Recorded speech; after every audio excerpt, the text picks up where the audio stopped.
BNN Wilayah Maluku meluncurkan program bersih narkoba di Desa Batu Merah, Kecamatan Sirimau, Kota Ambon. Kota Ambon dipilih karena Ambon menjadi salah satu kota yang berada di zona merah narkoba di Provinsi Maluku. Program Bersinar atau Bersih Narkoba turut melibatkan partisipasi warga Desa Batu Merah bersama pemerintah Kota Ambon. Program ini akan menjadi pintu masuk untuk menjalankan P4GN atau pencegahan, pemberantasan, penyalahgunaan, dan peredaran gelap narkotika di Kota Ambon.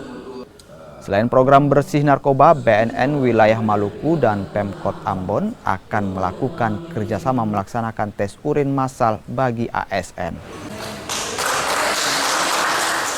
Itu membuat semacam kegiatan dan program. Nanti di situ ada IBM, intervensi berbasis masyarakat.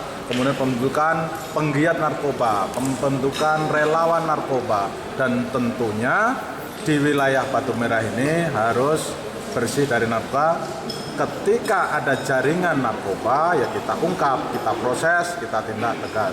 Ini sebenarnya juga menjadi concern kami di pemerintah kota. Lewat Kesbangpol sebenarnya ada beberapa kegiatan juga yang kita lakukan untuk bagaimana melakukan sosialisasi ya, bahaya narkoba ke kantong-kantong yang ada generasi muda.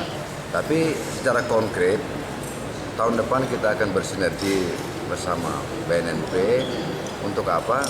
Untuk minimal ada program kegiatan yang kita buat supaya menunjukkan bahwa pemerintah Kota Ambon bersama dengan BNNP serius dalam melakukan upaya untuk penanganan masalah narkoba di Kota Ambon.